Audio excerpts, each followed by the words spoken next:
اور وہ معاملہ یہ تھا کہ آیا نیب کی جو اپیلیں ہیں یا نیب کے جو معاملات ہیں وہ سپریم کورٹ آف پاکستان سنے گی یا وفاقی آئینی عدالت سنے گی. یہ اس کے اوپر ایک قانونی نکتہ تھا. حکومت کی جانب سے ایک ترمیم کی گئی تھی اور اس ترمیم میں تھوڑا بہت ابہام بھی تھا کہ مرکزی کیس کی اپیلیں سنے گی یا اوورال معاملہ جو ہے وہ نیب کا سنے گی ہی وفاقی آئینی عدالت. یہ ایک میٹر یہاں پہ سپریم کورٹ آف پاکستان میں تھا. تو اس میں جو ہے وہ جسٹس محمد علی مظہر نے آج فیصلہ جاری کیا گیا ان کی جانب سے, اور اس میں واضح طور کے اوپر یہ کہا گیا کہ یہ معاملہ جو ہے وفاقی آئینی عدالت کا اب دائرہ اختیار ہے تو وہ سنے گی. اب صاحب ظاہر انہوں نے آئین اور قانون دیکھا ہے, اور اگر کوئی ابہام بھی تھا اب ان کے جو حکومت نے کوئی قانون بنایا جو ترمیم کی, اگر اس میں کوئی سکم تھا کوئی ابہام تھا تو صاحب ذرا یہ عدالتوں کا کام ہے اس کی تشریح کرے, اس کو وضاحت کرے اور وہ ابہام دور کرے. تو ابہام دور ہو گیا, وہ وفاقی آئینی عدالت میں معاملات سنے جائیں گے. یعنی کہ اب اوورال یہی ہے کہ نیب کا کوئی بھی معاملہ ہے وہ سپریم کورٹ آف پاکستان کی بجائے وفاقی آئینی عدالت میں اس کو دیکھا جائے گا, ٹیک اپ کیا جائے گا, سنا جائے گا. لیکن معاملہ اب یہاں پہ اصل میٹر یہ بن رہا ہے کہ تنقید کیوں کی جا رہی ہے. وجہ صرف یہ ہے کہ بانی پی ٹی آئی کا 190 ملین پاؤنڈ کا جو کیس ہے یا اس سے متعلق جو معاملات ہیں وہ اب جانے ہیں وفاقی آئینی عدالت میں.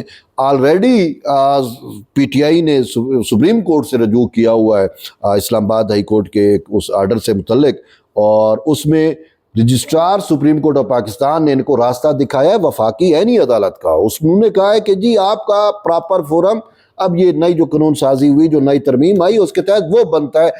تو انہوں نے وہاں پہ جانے کی بجائے اگرچہ سپریم کورٹ پہ ہی ریلائی کر رہے ہیں, لیکن معاملہ یہ ہے کہ یہ جب کیس چل رہا تھا جو جسٹس محمد علی مظہر نے آج فیصلہ دیا, یہ جو قانون میں ابہام تھا چیزیں تھی نیب سے متعلق, تو اس میں پی ٹی آئی فریق بن سکتی تھی نا اگر ان کو اتنا وہ تھا. تو یہ فریق بھی نہیں بنے, تو یہ اب پھر اب راگ الاپ رہے ہیں کہ جی وہ سرنڈر کر دیے اختیارات. عجیب بات ہے.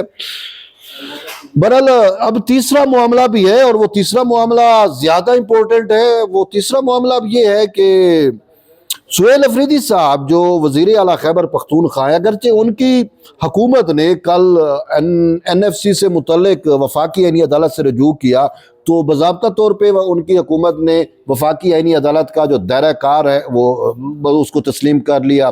ان کا بیانیہ یہ تھا کہ 26ویں اور 27ویں ترمیم کو نہیں مانتے, اس کے بعد جتنے بھی اقدامات کیے گئے ہم ان کو نہیں مانتے. تو وفاقی آئینی عدالت بھی اس کے تحت بنی. تو پی ٹی آئی کا یہ بیانیہ ہے کہ نہیں مانتے, لیکن پی ٹی آئی کی حکومت جو خیبر پختونخوا میں ہے وہ اس نے مان لیا.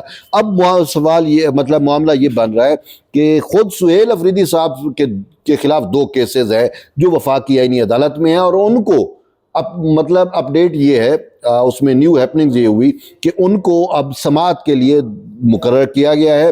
29 جولائی کو سماعت ہونی ہے. 2 معاملات ہیں. ایک تو معاملہ ہے کہ جو انہوں نے رہائی فورس بنائی, ٹھیک ہے, یہ تھی سپریم کورٹ کے باہر سہیل افریدی صاحب نے رہائی فورس کا اعلان کیا تھا. انہوں نے کہا تھا کہ جی اب بانی پی ٹی آئی کو اڈیالہ جیل سے نکالنے کے لیے, چھڑانے کے لیے, اڈیالہ جیل کے اوپر سیڑھیاں لگانے کے لیے, واٹ ایور جو قیدی نمبر 804 کے لیے جو کچھ بھی, کہ وہ ہم رہائی فورس بنائیں گے, نوجوانوں کو تیار کریں گے, ریکروٹمنٹ ہوگا, یہ ہوگا وہ ہوگا. تو اس کو بنیاد بنا کر کسی نے وفاقی آئینی عدالت سے رجوع کیا کہ کیا ایک صوبائی سی ایم جو ہے وہ اس طریقے کی چیزیں کر سکتا ہے, بنا سکتا ہے, اور اس کے لیے کچھ بھی اگر دیکھیں سی ایم ہے اس نے کچھ بھی کرنا ہے, کچھ بھی بنانا ہے, تو اس کے لیے کابینہ کی بھی منظوری ہوتی ہے. تو اس میں بہت سارے لیگل سوالات ہیں, ان سوالات کو اب وفاقی آئینی عدالت نے دیکھنا ہے. ٹھیک ہے, وہ 29 جولائی کو سماعت کے لیے لگا ہوا ہے. اور اس سے ریلیٹڈ اسی سے سہیل افریدی سے متعلق ایک اور کیس بھی ہے, اور وہ کیس ہے ریڈیو پاکستان پر حملے کا کیس ہے. اور وہ اگر آپ کو یاد ہو کہ ریڈیو پاکستان پشاور سینٹر جو ہے اس پر 9 مئی کو حملہ کیا گیا تھا, اور سہیل افریدی اس میں براہ راست ملوث ہیں. اور اس حوالے سے پنجاب فرانزک کا رپورٹ بھی آ گیا ہے جو انہوں نے ویڈیو کا تجزیہ کیا, اور اس ویڈیو میں انہوں نے کہا کہ یہ سہیل افریدی ہی ہیں. تو وہ حملہ کر رہے تھے اور اشتعال دلا رہے تھے, اور بہت تو وہ ایک معاملہ ہے, اور وہ بھی اب وفاقی آئینی عدالت میں ہے.